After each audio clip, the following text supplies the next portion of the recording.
साथियों नमस्कार, मैं विशांक ठाकुर अपने चैनल में आपका स्वागत करता हूँ। उम्मीद करता हूँ कि आप मस्त होंगे, स्वस्थ होंगे। साथियों, यूपी बोर्ड का एग्ज़ाम आपके सर पे है और एग्ज़ाम के लिए लास्ट मोमेंट में हम कैसे तैयारी करेंगे, इस बात को ध्यान में रख के मैंने कुछ टॉपिक्स को लाया है।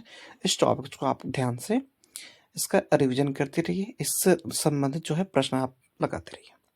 ठीक है साथियों, तो हम बात करेंगे सबसे पहले। देखिए, आपके सबसे अच्छा क्वेश्चन बनते हैं वास्तविक संख्याओं से। वास्तविक संख्याओं से आपके ये प्रश्न बनते हैं कि जो आपके कर्ण में 5 है, कर्ण में 3 है, इसके वैल्यू को कैसे आप निकालेंगे, इस टाइप के आपके प्रश्न बनते हैं। इसके बाद आपका दो चर और रैखिक समीकरण होता है। इस समीकरण को आपको या तो विलोपन विधि से या तो प्रतिस्थापन विधि से हल करना होता है। साथ ही इसमें धारा के अनुकूल या धारा के प्रतिकूल चलने वाले जो नाव या और धारा से संबंधित जो प्रश्न होते हैं, इस प्रकार के भी प्रश्न बनते हैं। आगे बात करेंगे द्विघात समीकरण के। द्विघात समीकरण में साथियों, इसमें आपका मूलों की प्रकृति, इसके शून्यांकों के बीच संबंध और इसके सत्यता की जांच करने के लिए आता है।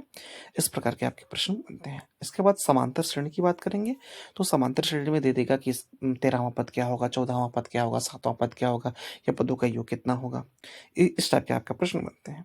इसके बाद आपका त्रिभुज का जो टॉपिक होता है, त्रिभुज का टॉपिक साथियों बहुत इंपॉर्टेंट होता है। आप इसके बढ़िया से इसकी तैयारी कर लीजिएगा, क्योंकि थेल्स का जो थ्योरम होता है, थेल्स के थ्योरम पे बेस आपके क्वेश्चन आते हैं।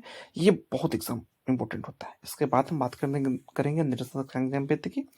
निर्देशांक ज्यामिति साथियों इतना महत्वपूर्ण टॉपिक है, क्योंकि इस निर्देशांक ज्यामिति से आपके OMR वाले भी क्वेश्चन मिल जाते हैं, लॉन्ग वाले क्वेश्चन मिल जाते हैं।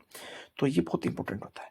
नेक्स्ट स्लाइड में हम बात करेंगे, जैसे इसमें आपको त्रिकोणमिति के बारे में बताना होगा। त्रिकोणमिति का आपको रिलेशन याद होना चाहिए कि इसका क्या रिलेशन होता है, कैसे हम फाइंड करते हैं, या त्रिकोणमिति में उसके वैल्यूज को पता होना चाहिए कि tan 30 कितनी होता है, tan 45 कितना होता है, sin 30 sin 45, या ये सब वैल्यू आपको अच्छे से क्लियर होना चाहिए।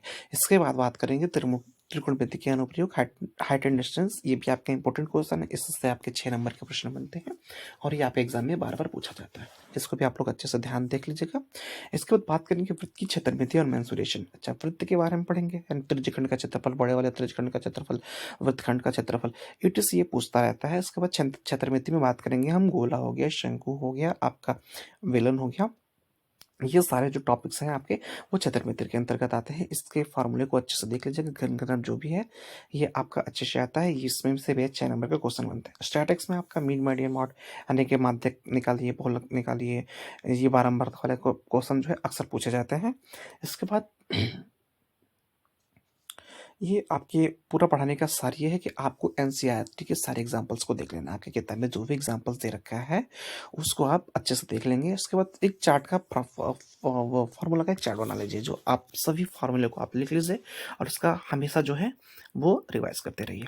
अच्छा, पिछले साल का आपको मॉक लगाना है। पिछले साल का जो भी एग्जाम हुए हैं, पिछले 4-5 साल के देखा जाए, तो सभी सेट को लगा जाइए, इससे आपको बेनिफिट होगा।